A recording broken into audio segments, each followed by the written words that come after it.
వేల ప్రకారంగా మనము ఆ ధనాన్ని ఖర్చు చేయాలి, దానం చేయాలి. ఇక్కడ ఉపయోగంగా ఉంటుంది అక్కడ ఉపయోగించాలి.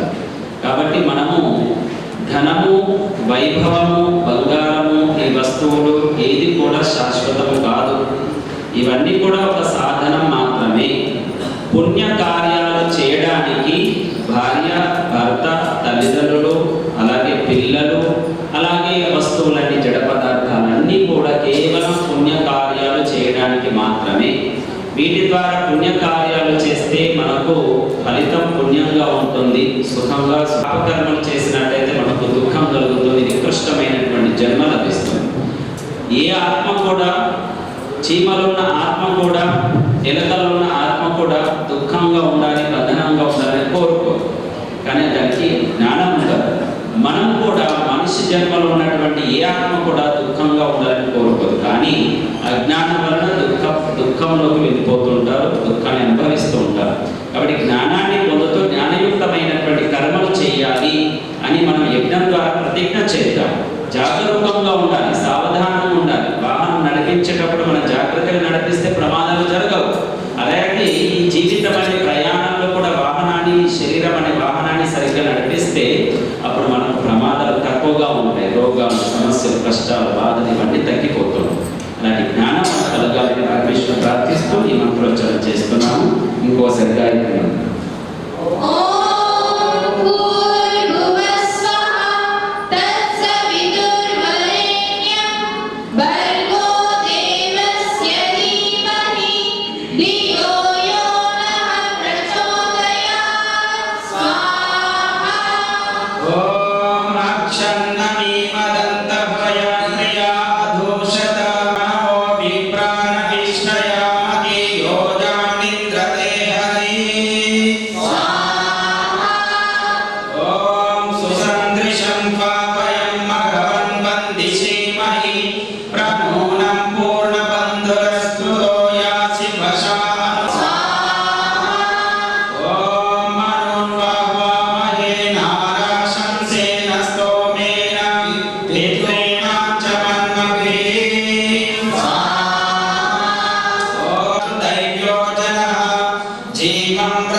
ప్రసిద్ధమైన మంత్రం ఒకటి చదువుతుంటాము, 2 పాదాలతో యుక్తంగా ఉన్నటువంటి 2 పంక్తులు ఉంటాయి. అది ఋగ్వేదానికి సంబంధించినటువంటి మృత్యుంజయ మహామంత్రం. కాబట్టి ఋగ్వేదంలో ఒకటి, యజుర్వేదంలో ఒక మంత్రం ఉంది. ఆ మంత్రంతో ఆహుతి సమర్పించినాము. త్ర్యంబకం యజామహే సుగంధిం పుష్టివర్ధనం. త్ర్యంబకేశ్వరుడు. ఎవరు త్ర్యంబకేశ్వరుడు? శివుడు. ఎవరు శివుడు? ఎవరు శివుడు? మనందరి లోపల ఉన్నటువంటి నిరాకార స్వరూపుడైనటువంటి పరమేశ్వరుడే శివుడు. ఎవరైతే హితం చేస్తారో, ఎవరైతే మనకు మేలు చేస్తున్నారో అటువంటి పరమిత పరమేశ్వరునికి అనేక నామాలు. ఆ అనేక నామాల్లో శివ అనే ఒక పేరు, విష్ణు అని పేరు, బ్రహ్మ అని ఒక పేరు. ఈ బ్రహ్మ విష్ణు మహేశ్వరులు ఏవైతే పేరులో ఇవన్నీ కూడా సమస్త నామాలన్నీ కూడా దేవతల పేర్లు, పరమేశ్వరుని యొక్క అన్ని రకాల పేర్లు ఉన్నాయి. ఎందుకంటే పరమేశ్వరుని యొక్క కర్మలు అనంతం కాబట్టి పరమేశ్వరుడి నామములు కూడా అనంతమే. ఇలా అనంత నామాలతోని అనంతమైన దేవతలు 33 కోట్ల దేవతలు అనేది మనము నమ్మడానికి లేదు. 33 రకాల దేవతలు, జడ దేవతలు ఉన్నాయని మనం నమ్ముతాం. కానీ 33 కోట్ల దేవతల యొక్క పేర్లు మనకే తెలియదు. అంటే ఆ కోటి అనేటువంటి దానికి రకాలు అనే అర్థం కాకుండా కరోడు, కోట్లు అనే అంకెలో మనము అలా లెక్కించడం ద్వారా అలా పొరపాటు పడుతున్నాం.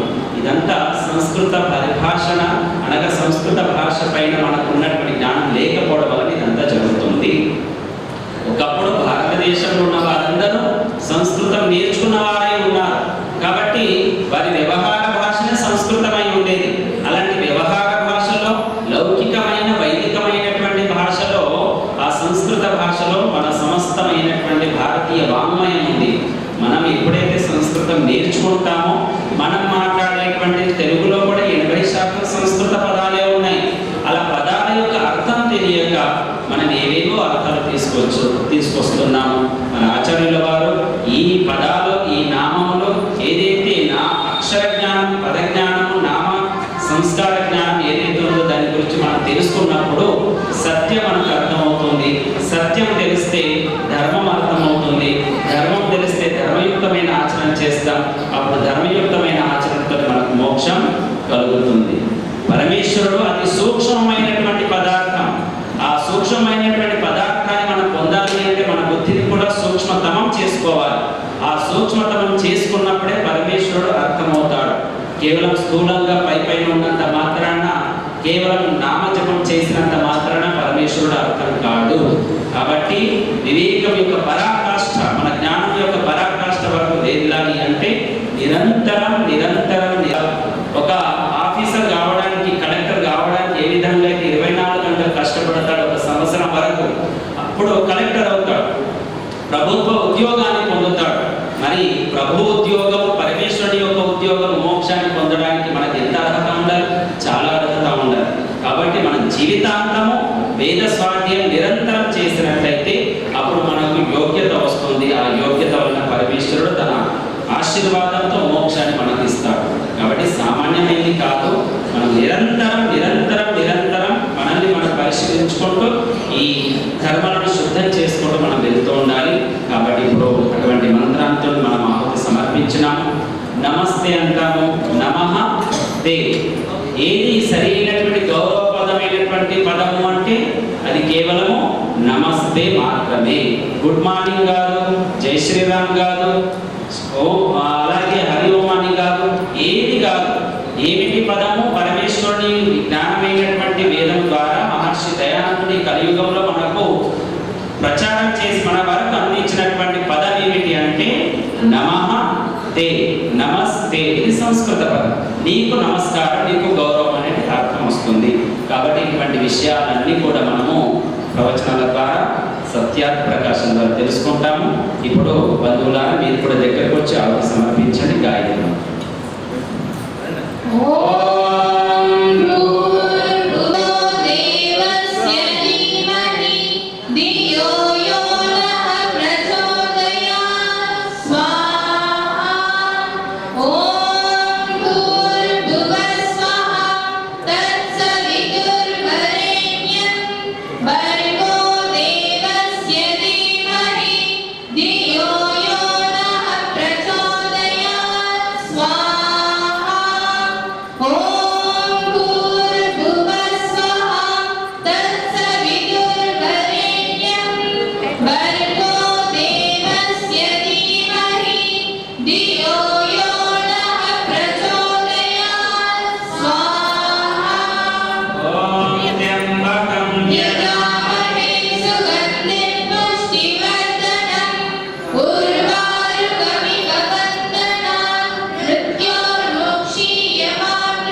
యజమానులు లేచి నిలబడండి.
తల్లిదండ్రులకు ఉండని ఆ సంస్కారాలు ఉన్నాయి. వారి ఉత్సాహంగా ముందుకొచ్చారు. కాబట్టి వైదిక పరమైనటువంటి విషయాలు మన పిల్లలకు తప్పకుండా నేర్పించాలి. అలా మనము పలికేదానికి, మన పిల్లలు మనం పలికేదానికి ఆనందం వేరే ఉంటుంది, తృప్తి వేరు. కాబట్టి ఇలాంటి జెన్జీని తయారు చేస్తే కాక్రోచ్ లాంటి జెన్జీలకు ఉపయోగపడవు మనం. కాబట్టి ఆ జంతువులు మనకు అవసరం లేదు, క్రిములు అవసరం లేదు, మనకు క్రీములు కావాలి. అంటే ఇలాంటి గొప్ప వాళ్ళు కావాలి. కాబట్టి ఈ రకంగా అందరూ సిద్ధమై తమ పిల్లలకు నేర్పిస్తారని కోరుకుంటే ఇప్పుడు సంధ్యావందనం సరిగ్గా గుర్తి కొరకు మనము ఈ కార్యక్రమాన్ని ఏర్పాటు చేస్తున్నాం. శాంతి పొందడానికి, శాంతిని, జ్ఞానమును, సంతోషమును, సంతృప్తిని, ఆనందాన్ని మనందరం పొందాలి. భగవంతుని ప్రార్థిస్తూ అథ వైదిక సంధ్య.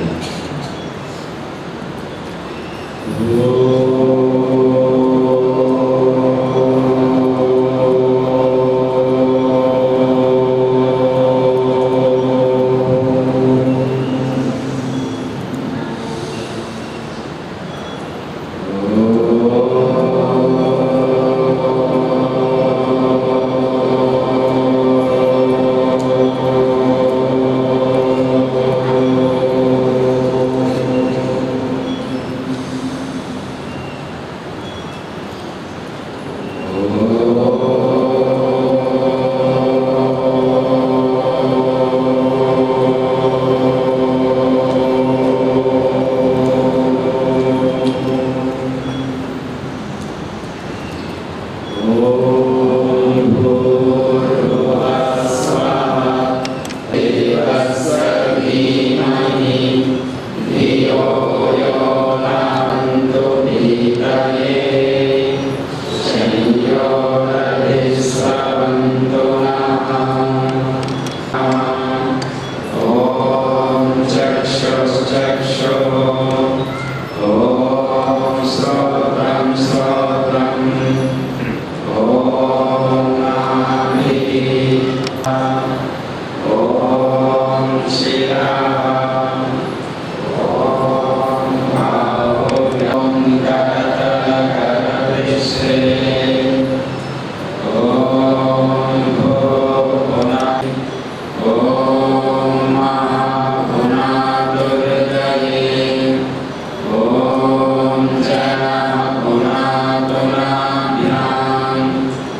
विश्वस्य विशतो वशी ॐ सूर्याचन्द्रमसो धाता यथा पूर्वमकल्पयत् इदं च पृथिवी चान्तरिक्षमतो स्वाहा ॐ शन्नो देवीरविश्वय आपो भवन्तु पीतये शय्यो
ఇంతవరకు